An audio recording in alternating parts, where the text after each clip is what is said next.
공명 말씀 읽는 밤에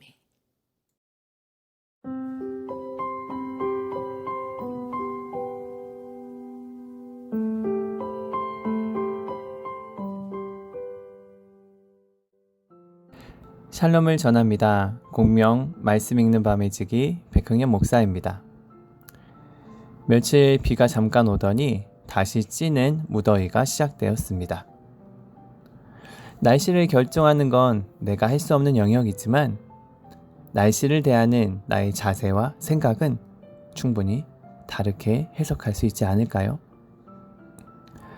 우리는 사실을 통해서 우리의 감정도 소모가 되지만 사실은 그 사실을 어떻게 해석하느냐에 따라 우리의 삶의 질이 달라지기도 합니다. 신앙도 그렇습니다. 하나님의 관점으로 어떻게 세상을 바라볼지, 나에게 있는 그 환경을 바라볼지에 따라 우리의 삶이 달라지기도 합니다. 오늘도 우리 모두 하나님의 관점으로 또 세상을 바라보는 우리가 되었으면 좋겠습니다. 오늘은 예수님께서 어떤 연못에 가셨다고 하는데요. 누구를 만나 무슨 이야기를 나누었을까요?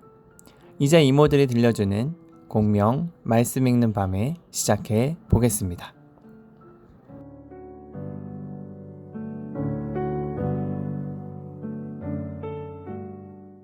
베데스다 연못. 예수님께서 유대인의 명절을 맞아 예루살렘에 머무실 때였어. 예루살렘에는 자비의 집이라는 뜻을 가진 베데스다 연못이 있었단다. 베데스다 연못은 금붕어 같은 작은 물고기가 사는 연못이 아니었어. 하늘에서 떨어지는 비를 저장하는 저장고였는데 아주 깊은 연못이었지. 그 연못 주변에는 항상 몸이 아픈 수많은 병자가 모여 있었단다. 앞이 보이지 않는 사람, 다리를 저는 사람, 몸이 딱딱하게 굳은 사람들이 너도 나도 병에서 낫기 위해 오랜 시간 연못가에 머물고 있었지. 참 이상하지?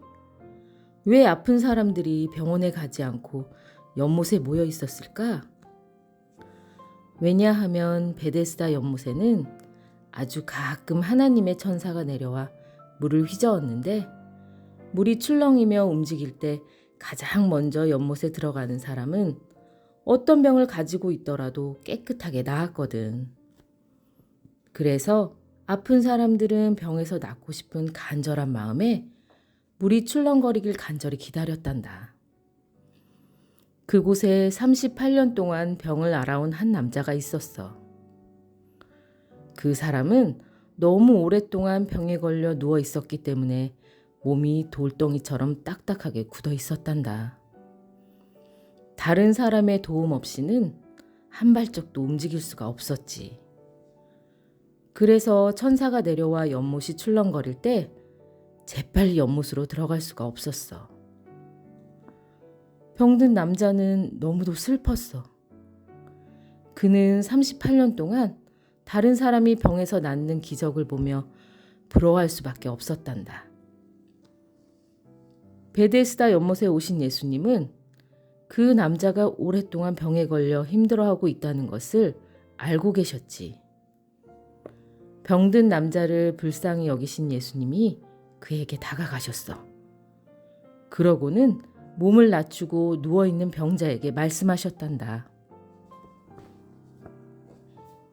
병이 낫기를 원하시오?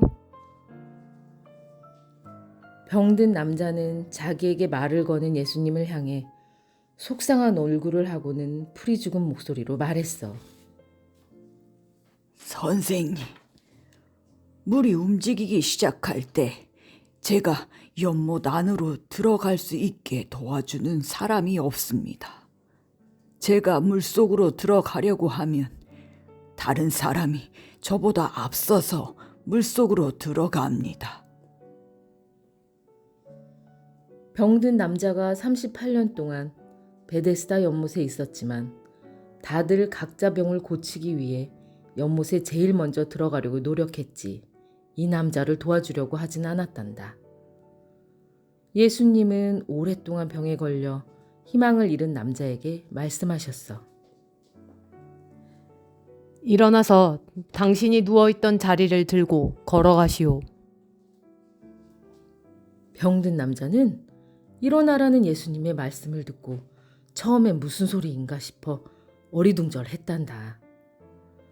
왜냐하면 38년 동안 병에 걸려 누워있던 남자는 몸이 돌처럼 굳어서 혼자서는 절대로 일어날 수가 없었거든.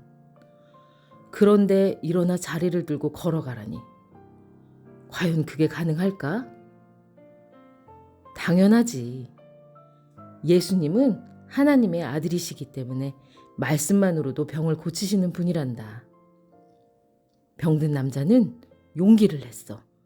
그는 예수님의 말씀을 따르기로 했단다. 그래, 일어나 보는 거야. 이렇게 마음을 먹은 순간 돌처럼 굳었던 다리에 새 힘이 쑥쑥 솟아나기 시작했어. 정말 놀라운 일이지? 병든 남자는 38년 동안 누워있던 자리에서 스스로 일어나면서도 믿을 수가 없었단다. 연못 안에 들어가지 않아도 병이 깨끗하게 나았다니. 주변에 있던 사람들도 이 광경을 보고 모두 놀랐지. 그런데 그날은 안식일이었었어.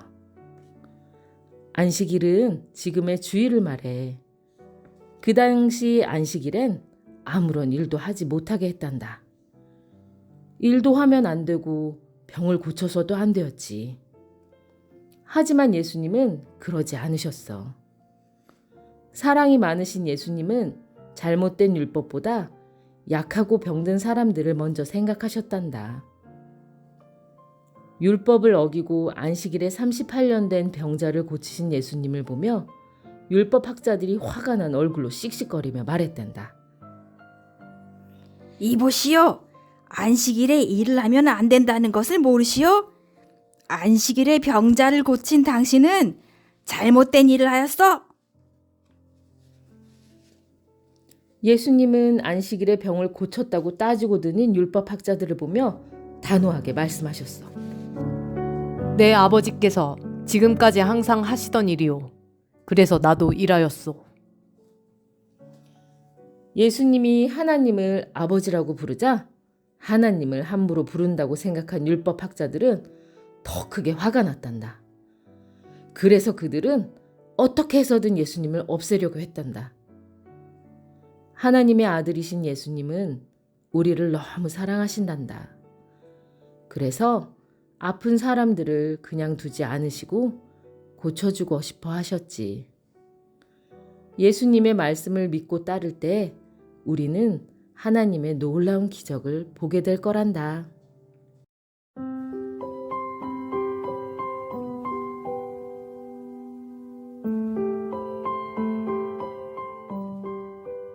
이야기 잘 들으셨나요? 몇 가지 생각할 질문을 드리겠습니다.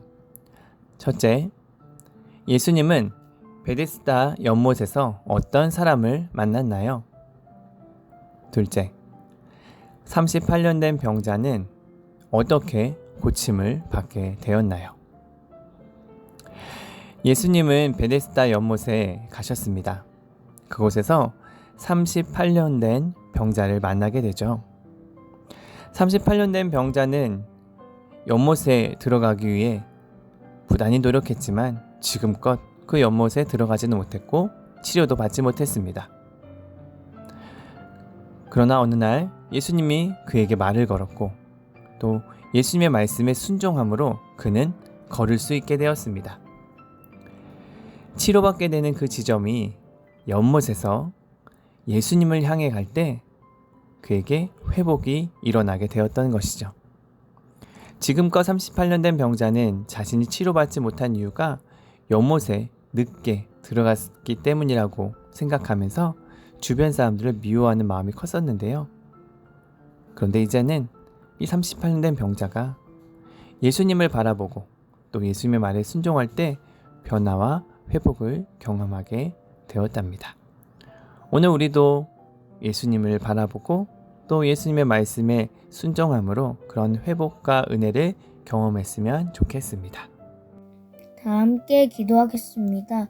하나님 아버지, 예수님은 병든 자의 아픔을 아시고 위로해 주시고 치료해 주셨어요. 우리가 그 예수님의 크신 사랑을 더 알아가게 해주세요. 예수님의 이름으로 기도합니다. 아멘. 이상으로 공명 말씀 읽는 밤에 마치도록 하겠습니다. 저희는 다음 주 목요일에 다시 뵙겠습니다. 샬롬. 주의 말씀은 내 발의 등이요 내 길에 빛이니라.